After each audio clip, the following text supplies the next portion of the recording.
अस्सलाम वालेकुम दोस्तों, कैसे हैं आप लोग। उम्मीद करता हूं कि तमाम दोस्तों भाई खैरियत से होंगे। सब देखने और सुनने वालों को खुशामदीद कहूंगा। बिटकॉइन, ओल्ड कॉइन्स और बाकी क्रिप्टो मार्केट के बहुत इंपॉर्टेंट अपडेट के साथ आपके सामने हाजिर है। ट्रेंड मेरे भाइयों अब शिफ्ट होने जा रहा है और इस नए ट्रेंड के अंदर अगर आप लोग पीछे रह जाओगे और आप लोगों को अपना स्टार्टअप पॉइंट नहीं पता होगा दोस्तों, तो फिर आप लोग यहाँ पर जो ट्रेन जो रवाना होने वाली है ना प्लेटफॉर्म में, उसमें बैठ नहीं पाओगे।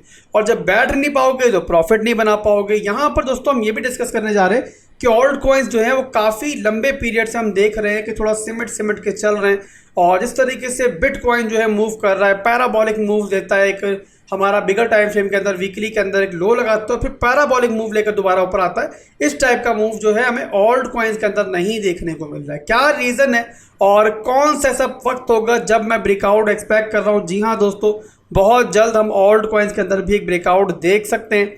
और क्या रीज़न है मेरा ये एक्सपेक्ट करने का, और किस तरीके से आप लोग जो कैश फ्लो मार्केट में आएगा उसको अवेल कर सकते हो, उसके थ्रू प्रॉफिट कमा सकते हो। ये सारी चीज़ें मैं इस वीडियो में आपको बताने जा रहा हूँ। तो बिना किसी देरी की वीडियो को स्टार्ट करने जा रहा हूँ और स्ट्रेट अपने चार्ट पर हम लोग ऑलरेडी मौजूद हैं। तो बिटकॉइन के दोस्तों वीकली टाइम फ्रेम का मैक्रो लेवल का चार्ट मेरे सामने ओपन है। मैं ऑलरेडी आपको काफ़ी दफ़ा बता चुका हूँ कि मैक्रो लेवल पर हम लोग एक अप ट्रेंड के अंदर हैं और मार्केट जो है एक अप ट्रेंड डायरेक्शन के अंदर जो है वो मूव कर रही है।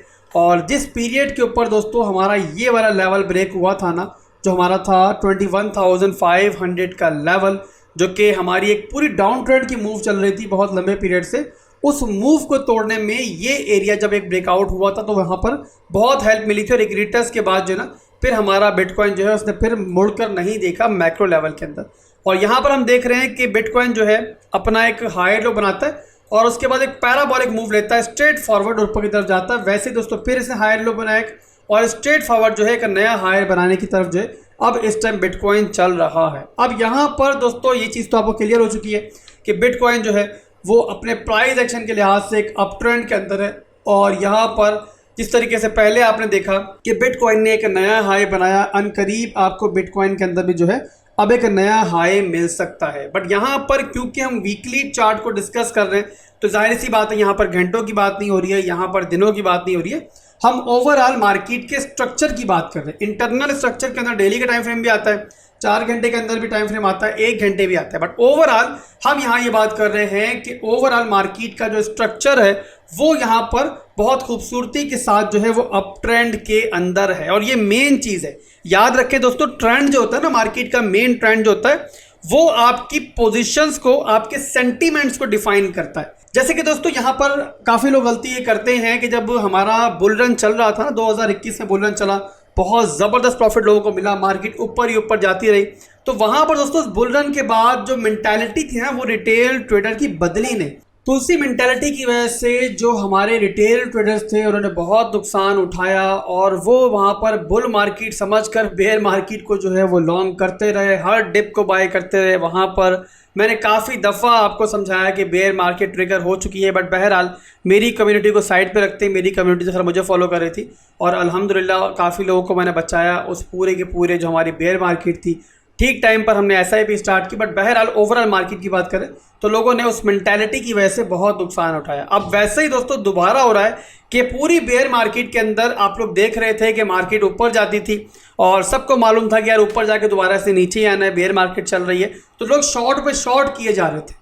काफ़ी लोग लेट शॉर्ट करके प्रॉफिट बना रहे थे। तो जो कॉन्फिडेंस होता है ना बेयर्स का, वो वहाँ बहुत बिल्डअप हो गया था। बट जब मार्केट का ट्रेंड शिफ्ट हुआ तो वो रिटेल ट्रेडर्स जो वहाँ पर शॉर्ट पे शॉर्ट किए जा रहे थे, प्रॉफिट बनाए जा रहे थे, वो अपना ट्रेंड नहीं बदल पाए, अपने सेंटिमेंट्स नहीं बदल पाए और अब दोस्तों वो मैक्सिमम मार खा रहे हैं। वो अभी भी गलती यही कर रहे हैं जो पिछले उन्होंने बेयर मार्केट के अंदर किया था, बुल मार्केट समझकर आज वो इसको बेयर मार्केट समझ रहे हैं। और जब हमारा ट्रेंड शिफ्ट हो रहा है तो वो हर जो यहाँ पर उनको लॉन्ग मिलता है तो सोचते हैं कि नहीं यार मार्केट अब क्रैश करेगी, वो शॉर्ट पे शॉर्ट मारते हैं। याद रखें दोस्तों, आपको मार्केट के ट्रेंड के हिसाब से बदलना होता है। यहाँ पर हम नहीं कह रहे कि बुल मार्केट स्टार्ट हो चुकी है, बट यहाँ पर दोस्तों ट्रेंड ज़रूर शिफ्ट हो चुका है।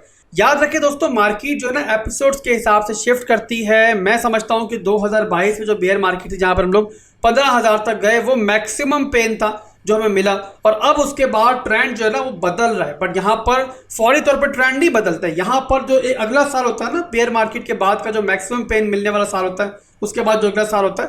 तो यहाँ पर मिला जुला रुझान होता है, मार्केट आपको कभी ऊपर जाती हुई दिखाई देगी, कभी नीचे जाती हुई दिखाई देगी, बट यहाँ पर ये याद रखें कि अब जो है ना वो शॉर्ट करना बहुत रिस्की हो चुका है। तो इस वजह से दोस्तों ब्लाइंडली शॉर्ट मत करें, कभी मत करें। जब आपको सेटअप मिल रहा है, रिस्क और रिवॉर्ड को कैलकुलेट करें और रिस्क मैनेजमेंट के साथ करें। वो गलती मत दोहराएं जो कि आप बेयर मार्केट में कर रहे थे, कि बिना सोचे समझे ब्लाइंडली शॉर्ट कर रहे थे। आपको पता था कि मार्केट थोड़ा ऊपर जाएगी, दोबारा नीचे भी आ जाएगी, बट अब ऐसा नहीं है। तो अब आपको थोड़ा सोच समझ के यहाँ पर प्ले आउट करना है। तो ट्राई करो दोस्तों कि जब तक हमारा ट्रेंड जो है वो अपवर्ड के अंदर है, आप लोग यहाँ पर लॉन्ग के सेटअप ज़्यादा ढूंढो, और जब तक आपको कोई बहुत ज़बरदस्त सेटअप ना मिल जाए शॉर्ट का, उसकी तरफ ना जाओ। मुझे कोई शॉर्ट का सेटअप बनता हुआ दिखाई देगा तो मैं आपको बता दूंगा, अदरवाइज आपको मेरा ये मशवरा होगा कि ब्लाइंडली शॉर्ट करने से यहाँ परहेज करो। तो यहाँ पर दोस्तों अगर हम बात करें अपने इस ट्रेंड की, जैसे बताया मैंने आपको कि अब ट्रेंड के अंदर है, इसके अलावा यहाँ पर हमें एक लो मिला, लो के बाद अब एक हाई मिल रहा है। और वीकली कैंडल दोस्तों जो आज सुबह की होगी ना, सुबह 5 बजे जो पाकिस्तानी टाइम के हिसाब से जो वीकली कैंडल क्लोजिंग होगी, वो मार्केट के लिए बड़ी इंपॉर्टेंट होगी। अगर दोस्तों जो हमारी कैंडल है ना वो 31,000 से अबव क्लोज हो जाती है, तो फिर आप लोगों ने समझ जाना है कि हमें जो है हमारा एक नया हाई मिल चुका है, और उसके बाद उस तवक्का यही है कि मार्केट जो है मजीद भी अपवर्ड जा सकती है। तो आज सुबह की दोस्तों जो हमारी 5 बजे पाकिस्तानी टाइम के हिसाब से कैंडल है, वो बड़ी इंपॉर्टेंट कैंडल है, और वो दोस्तों यहाँ पर अगर हमें 31,000 के लेवल से अबव मिल जाती है, यानी कि इस रेंज में मिल जाती है, तो फिर आप लोगों ने समझ जाना है कि बिटकॉइन का वीकली टाइम फ्रेम के ऊपर मैक्रो लेवल पर हमें एक नया हाई मिल गया। और उससे क्या होगा दोस्तों कि हमारा जो कि पूरा का पूरा स्ट्रक्चर है ना, जो कि यहाँ पर आपका चल रहा था, अभी इस लेवल के ऊपर चल रहा था, वो हमारा शिफ्ट हो जाएगा इस लेवल के ऊपर। इसका मतलब क्या है मैं आपको समझाता हूँ, और ये समझने की बात है। ये नहीं समझोगे तो आप बहुत गलतियां करोगे, और आपके जहन में हमेशा ये जो है ना उलझन रहेगी कि मार्केट यहाँ से कहाँ जाएगी।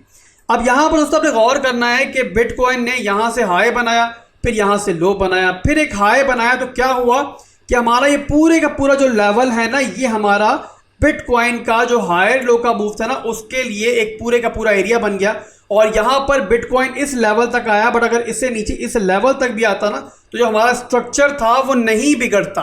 तो जाहिर सी बात दोस्तों, मार्केट जब नीचे आएगी तो वो इस लेवल तक भी आ सकती है, ये आपके जहन में था। बट अगर दोस्तों यहाँ पर एक नया हाई हमें मिल जाता ना, तो फिर क्या होगा कि मार्केट का स्ट्रक्चर जो यहाँ पर था वो यहाँ शिफ्ट हो जाएगा। यानी कि अब अगर दोस्तों मार्केट एक नया हाई बनाती है ना, और उसके बाद अगर मार्केट रिट्रेस भी करती है, यानी कि दोबारा से अगर नीचे आती भी है, तो फिर उसके लिए जो डेड एंड पॉइंट होगा ना दोस्तों, वो ये बन जाएगा, यानी वो एरिया जो हमारा लास्ट लो लगा है। यानी कि बिटकॉइन अगर नीचे भी आता है तो 25,500 से नीचे आना उसका बहुत मुश्किल हो जाएगा, क्योंकि दोस्तों अगर यहाँ पर इससे नीचे क्लोजिंग ले लेगा तो उससे क्या होगा कि हमारे पूरे का पूरा स्ट्रक्चर बिगड़ जाएगा। और जाहिर सी बात दोस्तों, जब मैक्रो लेवल पर स्ट्रक्चर बदलेगा तो पूरी के पूरा ट्रेंड ही बदल जाएगा, जाहिर सी बात है। दैट्स व्हाई मैं आपको बता रहा हूँ कि आप लोगों ने जो है वो सुबह की कैंडल का बहुत इंतजार करना है, और ख़ास तौर पर लर्निंग के लिए आपकी ज़रूरी है कि उसको देखो कहाँ क्लोज हो रही है, और फिर उसके बाद देखो कि मैं कल आपको क्या एनालिसिस उस कैंडल की बेस पे देता हूँ। तो कल के एनालिसिस दोस्तों बहुत इंपॉर्टेंट रहेंगे, आप सब ने उसका वेट करना है, लाजमी देखो। और पूरे का पूरा जो मार्केट का स्ट्रक्चर होगा ना उसके बाद का, वो वही कैंडल एक तरह से डिसाइड करेगी। और कल की कैंडल के बाद दोस्तों हमें ये कंफर्मेशन मिलेगी कि शॉर्ट टर्म की रिट्रेसमेंट जो है वो अगर आती है तो कहाँ तक आ सकती है।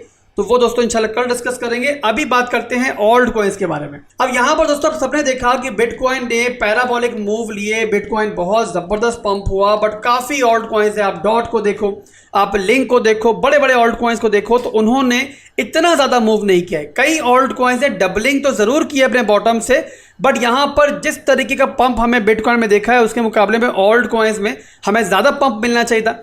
बट वो पंप दोस्तों इसलिए नहीं मिला क्योंकि बिटकॉइन डोमिनेंस जो है ना, डोमिनेंस क्या होती है बिटकॉइन की, कि मार्केट में कितना पैसा बिटकॉइन के अंदर है। तो ये डोमिनेंस दोस्तों बिटकॉइन की जो है ना वो 2 साल की बुलंद तरीन सतह पर है। यानी कि पिछले 2 साल के अंदर पूरे का पूरा बुल मार्केट आप गुजार लो, 2 साल के अंदर जो है बिटकॉइन इतनी ऊपर अपनी डोमिनेंस के अंदर नहीं आया है। तो यहाँ पर बिटकॉइन की डोमिनेंस जो मॉन्स्टरली इंक्रीज हुई है, उसकी वजह से ऑल्ट कॉइन्स ब्लीड हुए। अब बिटकॉइन की डोमिनेंस इतने इंक्रीज होने के कई रीजन हैं। एक रीजन तो दोस्तों ये है कि मार्केट का साइकिल ही होता है कि जब भी पैसा बाहर से आता है वो सबसे पहले बिटकॉइन के अंदर ही आता है।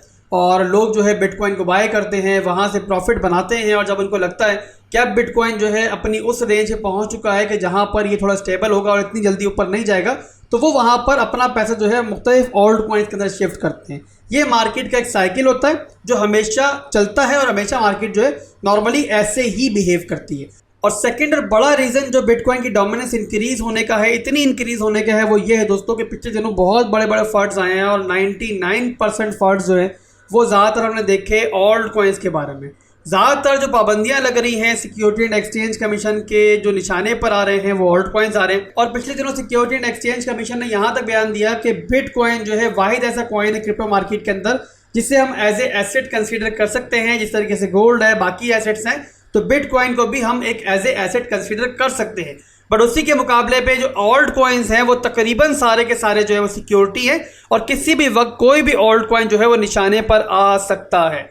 दैट्स वाई दोस्तों यहाँ पर जो बड़े बड़े इन्वेस्टर्स हैं उनके जहन में ये खदशा आया कि ऑल्ट कॉइन्स चाहे रहे ना रहे बट बिटकॉइन रहेगा।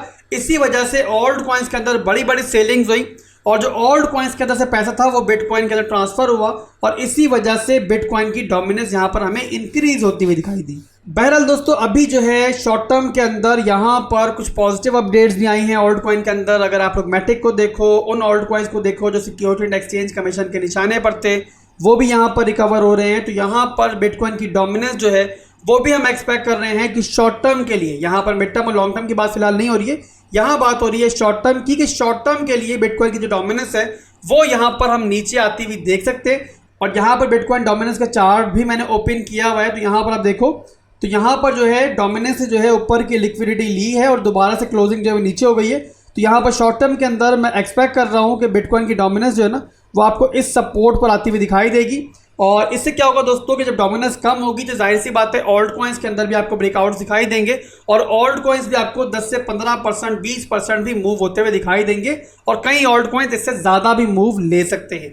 तो ओवरऑल दोस्तों डोमिनेंस नीचे आती है तो ये ऑल्ट कॉइन्स के लिए बहुत अच्छा होगा और यहाँ पर उसके लिए ये भी ज़रूरी है कि बिटकॉइन जो है वो स्टेबल रहे। तो यहाँ पर कल की वीकली कैंडल हमें अच्छी मिल जाती है तो आने वाले हफ्तों के अंदर इंशाल्लाह आपको ऑल्ट कॉइन्स भी पॉजिटिव मूव करते हुए दिखाई देंगे। तो ये दोस्तों मार्केट का स्ट्रक्चर था, मार्केट की कहानी थी जो मैंने आपको बता दी है। वीडियो के आखिर में एक और इम्पॉर्टेंट चीज़ भी यहाँ पर मैं आपको बता दूँ। काफ़ी लोगों ने मुझे मैसेज किए कि आसिफ भाई आपने एक वीडियो बनाई थी फेयर डेस्क एक्सचेंज के ऊपर जो कि एरेना का ऑप्शन है, उसके बारे में थोड़ा बता दें किस तरीके से काम करता है। अब एरेना का दोस्तों अगर सिंपल वर्ड में डिफाइन करूँ तो ये बहुत रिस्की ट्रेडिंग है। ट्रेडिंग इसे कहना मुनासिब नहीं होगा, आप इसे एज ए जुआ ही कंसिडर कर सकते हैं। ज़ाहिर है 1 मिनट के बाद क्या रिजल्ट आएगा वो आपके हाथ में नहीं है। बट बहरहाल आप अपना सवाल किया है तो मैं आप लोगों को बता दूं, एज ए नॉलेज बता रहा हूँ। करना ना करना ज़ाहिर है वो आपका फैसला है, मैं यहाँ पर इसको नहीं बोलता हूँ करने को।